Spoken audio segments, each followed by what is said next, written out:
Bonjour à tous et bienvenue à ce webinaire. Je me présente, Valentin Ponsard, spécialiste de l'emailing marketing au sein d'Iroquois où j'occupe le poste de Customer Success Manager. Alors, aujourd'hui, on va aborder des sujets très importants pour la performance de vos campagnes. Ce sont le nettoyage de bases de données et la Sunset Policy. Alors, n'hésitez pas à poser vos questions dans le chat car nous aurons un moment pour répondre à vos questions.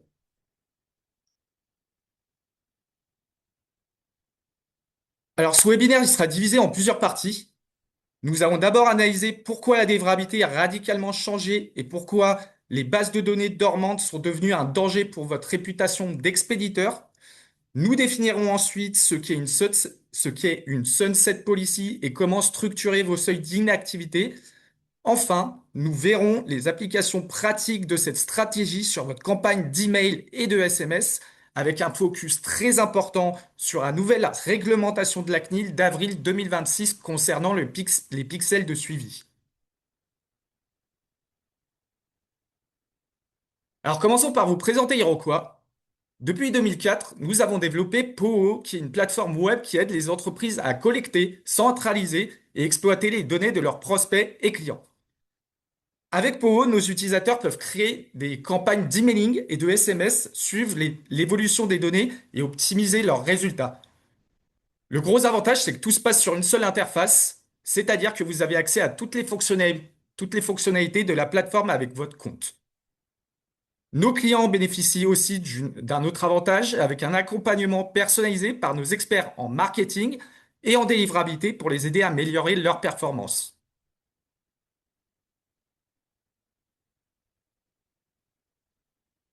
Aujourd'hui, on accompagne plus de 1000 utilisateurs.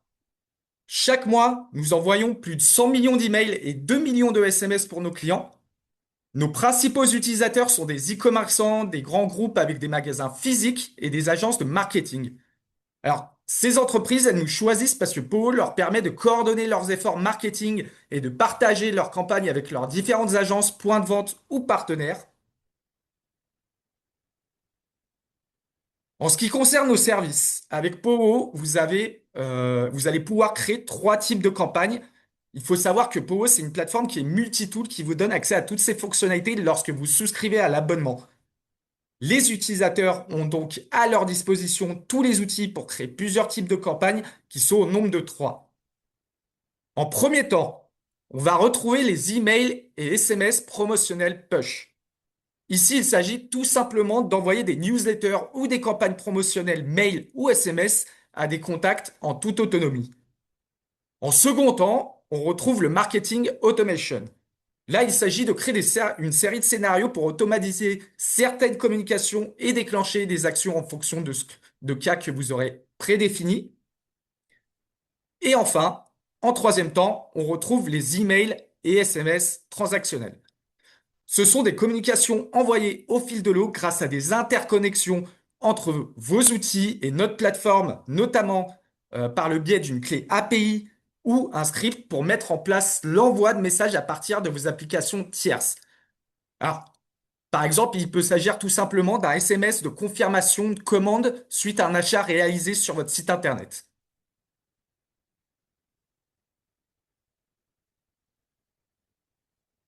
Alors maintenant, on va parler du cœur du sujet. Pourquoi parle-t-on de l'hygiène et du nettoyage des bases de données aujourd'hui? Eh bien, tout simplement parce que l'écosystème de l'emailing a profondément muté. Aujourd'hui, on fait face à une saturation des boîtes de réception. Les messageries comme Gmail et Yahoo ont déployé des filtres de sécurité qui sont extrêmement stricts. Gemini agit désormais comme un assistant de tri.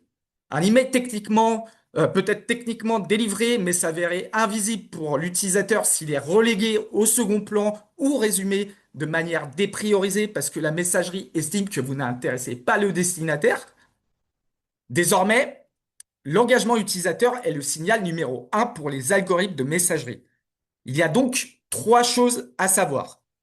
Un email ouvert et cliqué est un signal positif fort.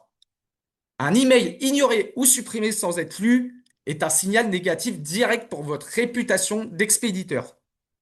Et attention, troisième point, envoyer massivement à des adresses inactives pour compenser la baisse des taux d'ouverture par le volume est la pire erreur possible. C'est le moyen le plus rapide de scier la branche sur laquelle repose votre visibilité en boîte de réception.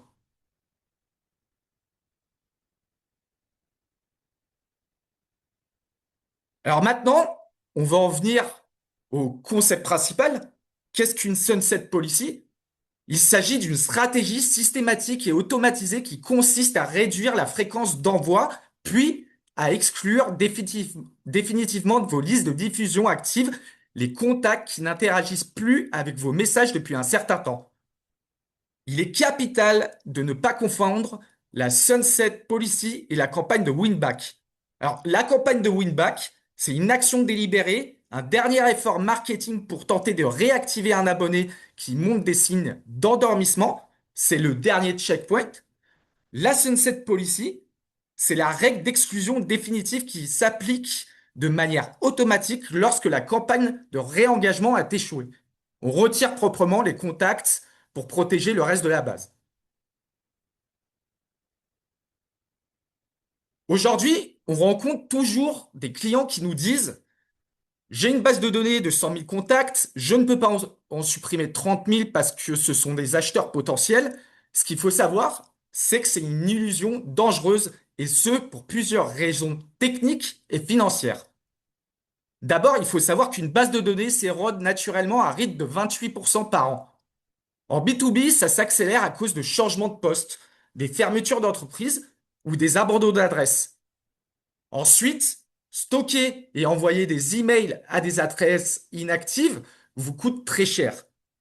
Si vous payez un abonnement basé sur le volume de contacts stockés, vous payez pour des contacts fantômes qui n'ouvriront jamais vos emails.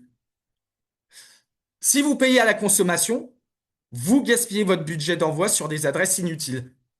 Mais le vrai coût caché, c'est la dégradation de votre réputation. Envoyer de manière répétée à des adresses inactives envoie un signal très clair aux fournisseurs de messagerie. Les fournisseurs de messagerie vont se dire que cet expéditeur envoie du courrier non sollicité.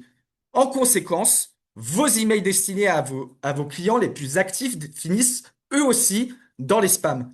C'est un cercle vicieux.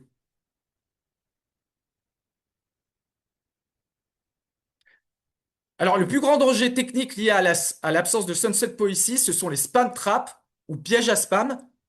Les fournisseurs de messagerie et les organismes de sécurité les utilisent pour repérer les expéditeurs aux pratiques douteuses.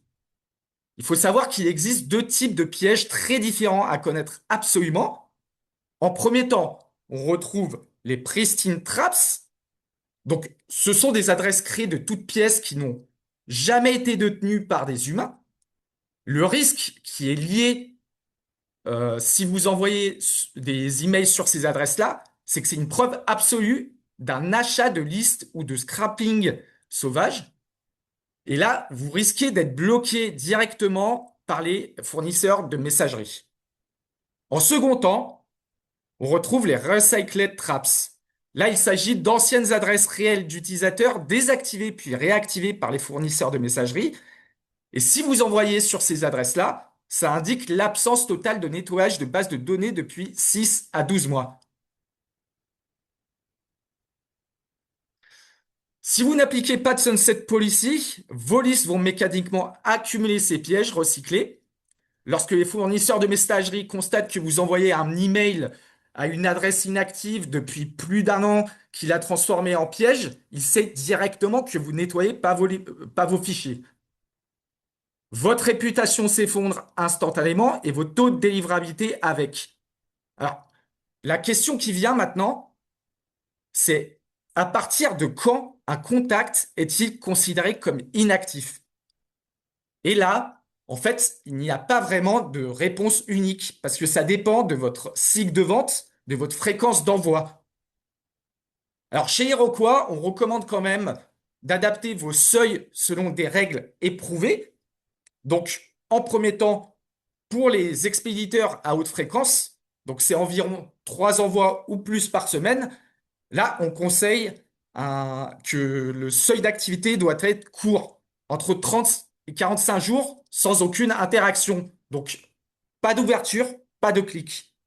Pour les expéditeurs à fréquence standard, 1 à 2 envois par semaine, on préconise un seuil de 60 à 90 jours. Pour les expéditeurs à basse fréquence, donc il s'agit d'environ un envoi par mois, vous pouvez étendre le seuil jusqu'à 180 jours maximum. Et enfin, au-delà de 12 mois, là, il ne faut plus jamais envoyer d'email. Le risque est vraiment beaucoup trop élevé. Ce qu'on vous conseille, c'est donc de ne pas envoyer d'email sur ces adresses-là. Nous savons désormais à partir de quand un contact doit être considéré comme inactif. La question suivante est donc comment transformer cette adresse en un processus opérationnel et automatisé. Et c'est précisément le rôle de la Sunset Policy qui s'articule autour de 4 étapes. Étape 1, la segmentation préventive. Vous devez isoler en continu les contacts qui s'approchent du seuil critique. Alors par exemple, avec un segment automatique d'Empower regroupant les profils non-cliqueurs, non-ouvreurs depuis 90 jours. Étape 2, la réduction de la pression. Pour ces contacts, ralentissez le rythme. Ne leur envoyez plus des newsletters quotidiennes ou hebdomadaires, mais uniquement vos communications majeures. Étape 3, étape très importante, la séquence de win-back. Déclenchez un scénario automatisé de réengagement composé de 1 à 3 messages maximum. Le but est d'offrir une valeur forte ou de poser une question directe. Étape 4, l'exclusion et l'archivage. Si le contact ne réagit pas à votre séquence de win-back sous 7 à 14 jours, il est retiré de vos listes actives.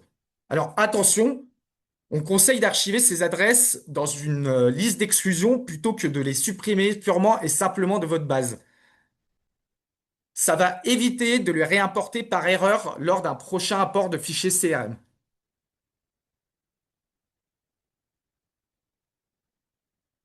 Alors parmi ces 4 étapes, il y en a une qui est particulièrement stratégique, comme je vous ai dit tout à l'heure, c'est la séquence de win-back. Alors, c'est votre dernière opportunité de récupérer un contact avant son exclusion définitive. Chaque mot compte, chaque élément du message compte. L'IA de Gmail valorise la clarté et vos utilisateurs aussi. Alors, voici quelques exemples d'objets d'email qui fonctionnent très bien pour susciter une réaction. Vous pouvez mettre comme objet, par exemple, est-ce un adieu? On se sépare, toujours intéressé par nos conseils. En fait, le contenu de votre email de Winback doit être extrêmement épuré. Posez une question simple, comme par exemple, souhaitez-vous continuer à recevoir nos emails? Proposez 2 boutons d'action uniques et très contrastés. Un bouton oui, je reste inscrit et un autre non, je me désinscris. Vous pouvez également proposer une option très appréciée qui est le downgrade de fréquence. Alors, le downgrade de fréquence, il permet à l'abonné de choisir de ne recevoir qu'un seul email par mois plutôt que de se désinscrire totalement. Et là, en fait, c'est une excellente pratique pour conserver le lien tout en réduisant la pression marketing. Maintenant, nous arrivons à un point absolument capital pour tous les professionnels du CRM. Comme vous le savez, le 14 avril 2026, la CNIL a publié sa recommandation officielle et très attendue sur les pixels de suivi dans les emails. Cette décision, elle change radicalement la donne. La CNIL considère désormais que les pixels de suivi invisibles intégrés aux emails utilisés pour mesurer les ouvertures et recueillir certaines informations techniques comme l'adresse IP ou l'heure de consultation doivent être assimilés aux traceurs de navigation de type cookies. Par conséquent, le consentement préalable et explicite de l'utilisateur est devenu la règle générale. Vous ne devez plus traquer les ouvertures de vos emails marketing sans que le destinataire ait coché une case spécifique lors de son inscription. Alors, attention, la CNIL a prévu quand même 2 exceptions très strictes dispensées de ce consentement préalable. La première exception, c'est que les traceurs destinés à l'authentification, c'est les traceurs, pardon, destinés à l'authentification et à la sécurité. Alors, par exemple, c'est les emails de réinitialisation de mots de passe. En deuxième exception, on va retrouver les traceurs utilisés exclusivement pour mesurer la délivrabilité technique afin d'identifier et de supprimer les destinataires inactifs de vos listes. Concrètement, ça veut dire que la mise en place d'une sunset policy pour nettoyer vos fichiers et préserver votre délivrabilité technique est exemptée de l'obligation de consentement. En revanche, si vous utilisez ces mêmes données d'ouverture à des fins de ciblage publicitaire, de personnalisation comportementale ou de profiling, le, le consentement est obligatoire. Alors, on a vu ce qui est autorisé et ce qui ne l'est plus. La question maintenant est simple. Comment appliquer ces nouvelles règles dans vos opérations quotidiennes? Concrètement, il y a 4 points essentiels à retenir. Premier point, la séparation des consentements. Le fait d'accepter une newsletter commerciale ne signifie pas accepter le suivi par pixel. Ce sont deux consentements distincts. Ils doivent être clairement différenciés dès la collecte. Deuxième point, le moment de la collecte. Le consentement au suivi doit être recueilli dès le formulaire d'inscription. Il n'est pas possible de le demander après coup, par exemple dans un premier email, car le suivi aurait déjà commencé sans accord préalable. Troisième point, le lien de retrait. Chaque email doit contenir un lien permettant de désactiver uniquement le suivi par pixel. Ce lien doit être indépendant de celui de désinscription des communications. Et enfin, quatrième point, la gestion des données existantes. Pour les adresses collectées avant le 14 avril 2026, une période de transition de 3 mois est prévue jusqu'au 14 juillet 2026. Durant cette période, vous devez informer vos abonnés de l'usage de ces traceurs et leur permettre de s'y opposer facilement. Pour les nouvelles adresses collectées depuis avril 2026, la règle s'applique immédiatement, sans période de transition. Alors maintenant, on va aborder les questions.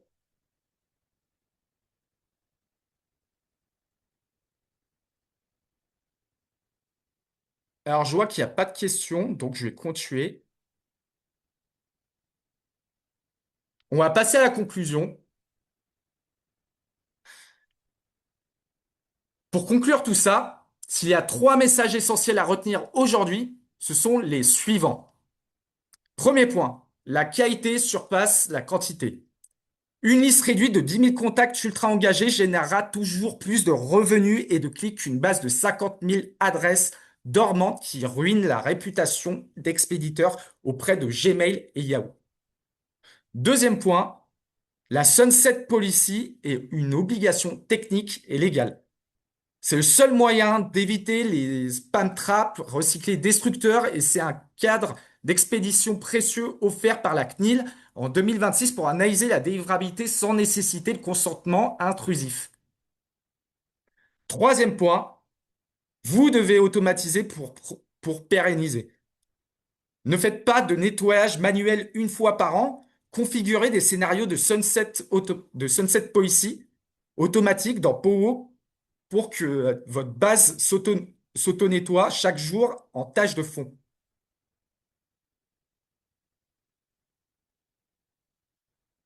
Merci à toutes et à tous pour votre participation. Ce webinaire sera disponible sur YouTube ainsi que d'autres contenus à venir sur notre chaîne. À très bientôt pour un prochain rendez-vous avec Iroquois.